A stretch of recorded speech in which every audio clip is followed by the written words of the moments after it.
एक माँ अपने ही 1.5 महीने के बच्चे को उसके गले पर सर्जिकल ब्लेड से ताबड़तोड़ वार करती है और उसके बाद वो जो ब्लेड होती है उस बच्चे के गले की हड्डी में फंस जाती है और बच्चा लहूलुहान हो जाता है, उसकी मौत हो जाती है। आखिर इस नन्हे से बच्चे ने, जो कि 1.5 महीने का था, माँ इसको क्यों मारी, क्या कारण था? आइए इस पूरी घटना को विस्तार से जानते हैं। नमस्कार, प्रणाम, मैं अंजू पांडे आप सभी का स्वागत करती हूँ। आज की जो सच्ची घटना है, यह वाकई में बहुत ही दिल दहला देने वाली घटना है, जिसको सुनकर आप भी परेशान हो जाओगे, हैरान हो जाओगे और सोचने पर मजबूर हो जाओगी कि आखिर एक माँ अपने 1.5 महीने के बच्चे के साथ ऐसा कैसे कर सकती है। तो आज की जो कहानी है, ये है रायपुर की, यहीं की रहने वाली एक महिला होती है जिसका नाम होता है अंजुम। अंजुम की शादी 15 साल पहले हुई होती है और इसके पति का नाम होता है अहमद खान और इसके 3 बच्चे होते हैं। एक 12 साल का होता है, एक 9 साल का होता है और एक 1.5 महीने का बच्चा होता है। ये जो 1.5 महीने का बच्चा होता है, ये बहुत ज़्यादा ही रोता है और बहुत ज़्यादा रोता चिल्लाता है और ये सब बातें इस अंजुम को अच्छी नहीं लगती थी। वो परेशान हो जाती थी, बोर हो जाती थी। उसको ऐसा लगता था कि मैं इसको दूध पिलाती हूँ और इसके साथ साथ रात रात भर मुझे जागना पड़ता है और ये मुझे सोने नहीं देता है, हमेशा परेशान करके रख देता है और घर का सारा काम मुझे ही करना रहता है। इसकी वजह से मेरा काम भी नहीं होता है। ये सब चीज़ें लेकर वो अंजुम जो होती है बहुत ज़्यादा परेशान होती है। और हाँ, आपको एक बात और बता दें, जब ये बच्चा उसके पेट में आया था तभी से इसकी तबीयत खराब होने लगती है और ये बीमार रहने लगती है। तो इसको ऐसा लगता था कि ये जब से हमारे पेट में आया है तब से मेरे साथ बुरा ही हो रहा है, मैं बीमारी में ही चल रही हूँ और जब ये जन्म भी ले लिया है तब भी मुझे परेशान करके रख दिया है। ये सब बातें सोचकर ये अंजुम बहुत ज़्यादा परेशान हो जाती है और उसको कुछ समझ में नहीं आता है कि बच्चे का क्या करूं, इतना रोता है। तभी वो बहुत ज़्यादा परेशान हो जाती है। एक दिन वो प्लान करती है कि इस बच्चे को मार देती हूँ, क्योंकि ये मुझे बहुत परेशान करके रख दिया है। रात भर सोता नहीं है और मुझे सोने नहीं देता है। घर का काम भी सारा पड़ा रहता है, कुछ काम भी नहीं हो पाता है। तभी वो इस सब चीज़ों को लेकर बहुत परेशान होती है और एक दिन वो मारने के लिए प्लान बना ही लेती है। फिर एक दिन वो अपने पिता के पास जाती है, जो कि उसका पिता एक क्लिनिक चलाता है। वो अपने पिता के पास जाती है और वहाँ से एक सर्जिकल ब्लेड लेके आती है और उसको अपने पास रख लेती है। तभी एक दिन बच्चा रोने लगता है, बहुत ज़्यादा रोता है और ये फिर वही सर्जिकल ब्लेड हाथ में लेती है और उस बच्चे के पास जाती है, उसको अपनी गोदी में उठाती है। गोदी में उठा करके वो अपने कमरे में जाती है और कमरा जो होता है चारों तरफ से बंद कर लेती है और बच्चे को बेड पे लेटा देती है। बच्चे को बेड पे लेटा देती है और उसी सर्जिकल ब्लेड से ताबड़तोड़ उसके गले पर वार करती है और जो ब्लेड होती है उस बच्चे के गले की हड्डी में फंस जाती है। बच्चा लहूलुहान हो जाता है, बच्चा बहुत ज़ोर ज़ोर से चिल्लाता है, लेकिन ये जो माँ होती है, जो निर्दयी माँ है, ये अपने बच्चे की आवाज़ को अनसुना कर देती है। लगता है वो कुछ सुन या ज़ोर ज़ोर से चिल्लाता है और ये जो माँ होती है ये बच्चे की आवाज़ को अनसुना कर देती है। उसे कुछ नहीं समझ में आ रहा है कि मैं क्या कर रही हूँ। जब बच्चा लहूलुहान हो जाता है तो बाहर निकल जाती है, बाहर आके दरवाजे के पास बैठ जाती है। उसके बाद वो रोना धोना शुरू कर देती है, ज़ोर ज़ोर से चिल्लाने लगती है। तभी उसका जो देवर होता है वो आता है। जब वो आता है तो जब वो देखता है कि भाभी हमारी रो रही हैं और जब अंदर जाता है, जैसे वो पहले तो भाभी के पास पहुंचता है, तैसे उसकी भाभी तुरंत यही कहती है कि कोई हमारे घर में लाल टी शर्ट पहन के आया और मुझे धक्का दे के गिरा दिया और हमारे बच्चे के ऊपर हमला कर दिया और भाग गया। जब देवर अंदर जाता है तो देखता है कि जो ये बच्चा है खून से लहूलुहान हुआ है और देवर भी चिल्लाने लगता है। तभी जो गांव के लोग होते हैं सभी इकट्ठा हो जाते हैं और जब सब ये लोग दृश्य देखते हैं तो बहुत परेशान हो जाते हैं। उनको भी कुछ समझ में नहीं आता है कि आखिर कौन आया ऐसे मार के चला गया, ऐसा कांड कर दिया। सब लोग ऐसे परेशान हो जाते हैं।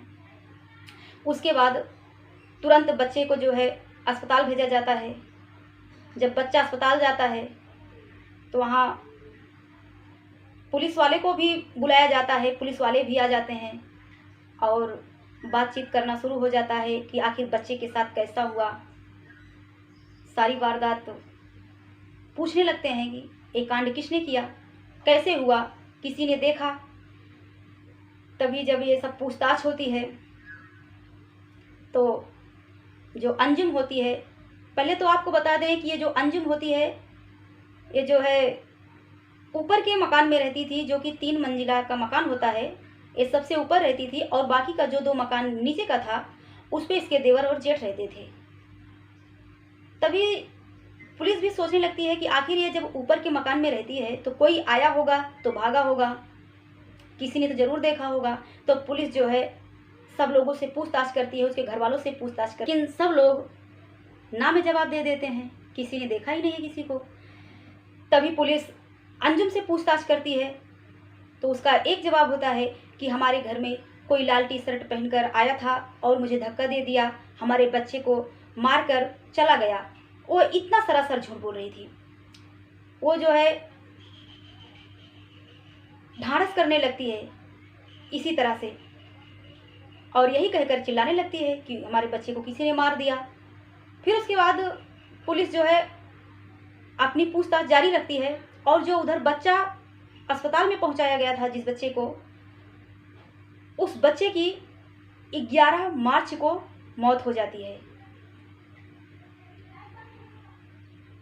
बच्चा तो मर जाता है, लेकिन ये जो सिलसिला रहता है, पुलिस की जो कार्रवाई रहती है ये चालू रहती है। पुलिस इसकी जांच परख पूरी तरह से कर रही थी। तभी जो है पुलिस जो है बाकी के लोगों से पूछताछ करती है, जो कि उसके सास ससुर होते हैं, जो देवर होते हैं, सब लोगों से पूछताछ करती है। तो उसका देवर कहता है, जब पुलिस उसके देवर से पूछताछ करती है तो देवर कहता है कि भाई जिस तारीख को 2 मार्च को जिस दिन ये वारदात हुई थी उस दिन तो हमारे घर पर कोई नहीं आया था और ये बच्चा जो था चिल्ला रहा था तो हमारी भाभी इसको उठाकर कमरे में ले गई थी। तभी पुलिस परेशान हो जाती है और सोचने लगती है कि आखिर ये जो अंजुम है ये कह रही है कि हमारे घर में कोई लाल टी शर्ट पहनकर आदमी आया हुआ था और हमारे बच्चे पर हमला करके चला गया। और ये जो देवर है ये कह रहा था कि इस तारीख को कोई आया ही नहीं था, बच्चा चिल्ला रहा था और भाभी अंदर लेके गई थी। आखिर मामला क्या है? तभी पुलिस का शक उसी महिला पर जाता है जो अंजुम होती है। पुलिस उसको अरेस्ट कर लेती है और उसको थाने में ले जाती है और उससे जो है पूछताछ करना शुरू कर देती है। तो अंजुम तो पहले कुछ नहीं बोलती है, एकदम शांत रहती है, लगता है कि उसे कुछ मालूम ही नहीं है और उसके चेहरे पर कोई उदासी नहीं होती है, कोई जो है दुख नहीं होता है कि उसका बेटा खत्म हुआ है। उसको कोई दुख ही नहीं था। जब पुलिस उससे अच्छे तरीके से बात करती है, उससे कड़ाई से पूछताछ करती है, तब वो कहती है कि मैंने जो लाल टी शर्ट वाले व्यक्ति का नाम लिया था कि हमारे घर में घुस आया था, हमारे बच्चे को मार दिया था, वो हमारा नाटक था। मैंने ऐसा इसीलिए किया कि ताकि मेरे ऊपर कोई शक ना कर सके और जो ये हत्या है ये मैंने ही किया है, क्योंकि हमारा बच्चा मुझे बहुत परेशान करके रख दिया था, मेरी रातों की नींद हराम कर दी थी। और यहाँ तक नहीं, वो जब से मेरे पेट में आया था तब से मैं बीमार ही बीमार चलती थी और मुझे कुछ समझ में नहीं आता था कि मैं क्या करूं। और ये जो बच्चा था हमारा, ये रात भर मुझे सोने नहीं देता था, ये हरदम रोता ही रहता था। मैं बहुत तंग आ गई थी, मैं बहुत परेशान हो गई थी और जिस टाइम मैंने ये सब कांड इसके साथ किया मुझे कुछ नहीं मालूम था कि मैं क्या कर रही हूँ। उस टाइम मेरा बीपी हाई हो गया था, मेरी समझ में कुछ नहीं आ रहा था। तभी पुलिस जब इस सारी बात को सुनती है तो बहुत परेशान हो जाती है और ये महिला कहती है कि साहब हमारे 2 और बच्चे हैं। तब पुलिस कहती है कि पुलिस कहती है तुमने जिस वारदात को अंजाम दिया तुम्हें शर्म नहीं आई? तुम्हारा 1.5 महीने का बच्चा क्या बिगाड़ा था जो तुमने उसके साथ ऐसा घटिया हरकत की? तभी वो पुलिस के सामने गिड़गिड़ाती है और कहती है अल्लाह मुझे जहन्नुम में भी जगह नहीं देगा। मैंने जो ऐसा काम किया है साहब मेरी समझ में कुछ नहीं आया, मैं बहुत परेशान हो चुकी थी, इसीलिए मैं अपने बच्चे को मारना नहीं चाहती थी, मैं उसे चुप करा रही थी, लेकिन मेरी समझ में नहीं आया कि मैं ये क्या कर रही हूँ। तभी पुलिस उसके मुंह से जब ये सब सारी बातें सुनती है तो पुलिस भी हैरान हो जाती है। जो गांव के लोग होते हैं, जो मोहल्ले के लोग होते हैं, सब लोग परेशान हो जाते हैं और सोचने पर मजबूर हो जाते हैं आखिर एक माँ ही अपने बेटे का कत्ल कर दी। तभी जो है पुलिस की अभी भी उससे जो बातचीत हो रही है, पुलिस जो है उसे भी बहुत सारी बातें कर रही है, उसको अपने हिरासत में रखी हुई है अंजुम को, और बहुत सारे मीडिया वाले भी उससे बातचीत कर रहे हैं, लेकिन उसका यही कहना था कि मेरे दिमाग में कुछ नहीं आया, मुझे कुछ समझ नहीं आया, मेरा बीपी हाई हो गया था और मैं समझ नहीं पाई कि मैं क्या कर रही हूँ। उसका एक ही बयान चल रहा है। तो आप लोग इस अंजुम के बारे में क्या कहना चाहेंगे? अब आप भी हमें कमेंट बॉक्स में ज़रूर बताना, और इस अंजुम के साथ क्या होना चाहिए, कानून को उसकी क्या सज़ा देनी चाहिए, आप भी हमें इस बात का भी कमेंट बॉक्स में ज़रूर बताना। तब तक के लिए मैं बस इतना ही, फिर मिलेंगे नेक्स्ट वीडियो में नेक्स्ट घटना के साथ। तब तक के लिए जय हिंद, जय भारत।